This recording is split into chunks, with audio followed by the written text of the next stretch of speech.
জেলখানা নামক স্বপ্নের প্রবাস। আহারে প্রবাসীরা প্রবাসে আসার আগে কত কিছু স্বপ্ন দেখে, ঋণ দেব, বাড়ি বানাবো, কত স্বপ্ন পূরণ করে, কেউ গিয়ে বিয়ে করবে, কতজন কত স্বপ্ন দেখে। আসলে প্রবাসে আসার পরে বোঝা যায় যে জেলখানা যে কতটা ভয়ঙ্কর। এই জেলখানায় যে একবার আসে সে আর দ্বিতীয়বার আসার নাম কখনোই মুখে উচ্চারণ করবে না। প্রবাসে না আসলে কখনোই বুঝতে পারতাম না। আসলে ঠিক এই প্রবাসে যতদিন যাবৎ হয়েছে পা রাখছি ততদিন থেকে বুঝতে পারতেছি দুনিয়াটা যে কত ভয়ঙ্কর, জীবন যে কতটা ভয়ঙ্কর। এখানে না আসলে কখনোই বুঝতে পারতাম না। আমার ক্ষুদ্র জ্ঞানে আমি মনে করব, দেশে যদি 10,000 টাকা বেতনও যদি চাকরি করেন কখনো কেউ প্রবাসে পাড়ি জমাবেন না। আপনাদের কাছে আমি হাত জোর করে অনুরোধ করছি, কারণ যেই 10,000 টাকা দিয়ে আপনি ইনকাম করবেন সেটা দিয়ে আপনি আপনার বাবা মা, আত্মীয় স্বজন, ভাই বোন বা আপনার সংসারে যারা আছেন পরিবার পরিজন নিয়ে আরও এক্সট্রা ইনকাম করলে আপনি ভালো চলতে পারবেন।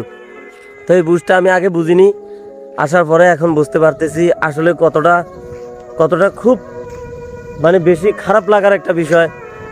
আসছি আজকে কতদিন যাবৎ প্রবাসে আসার পরে বুঝতেছি অনর্থক আসছি। যেই 6-7 লাখ টাকা আপনি খরচ করে প্রবাসে আসবেন সেই টাকাগুলো আপনি দেশে খাটাইলেও পারেন।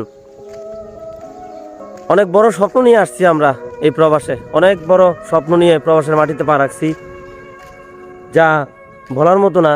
এই স্বপ্ন আসলে স্বপ্নই থেকে যাবে মনে হয় না যে নতুন করে টাকা কামায়া নতুন করে আকামা করে আবার এই দেশে থাকার মতো মনে হয় না যে আমাদের ওরকম কোনো পরিস্থিতি হবে। তবে যা আছে কপালে। আসলে ঠিক আমার ক্ষুদ্র জ্ঞানে আমি বলি, এখনও বলি, আপনারা কখনোই প্রবাসের মাটিতে না আসলেই ভালো হবে। দেশে থেকে কিছু একটা করার চেষ্টা করেন, কারণ নিজের দেশ, নিজের জন্মভূমি। বিপদে পড়লে, আত্মীয় স্বজন বিপদ আপদ হলে সবাইকে পাশে পাবেন, এখানে কাউকে পাশে পাবেন না। যত কষ্টই হোক, যত কিছু হোক, কাউকে বোঝাতেও পারবেন না কিভাবে আছেন, কি করছেন, কি খাইছেন, কি একটা অবস্থা, এটা কখনোই কাউকে বোঝাতে পারবেন না।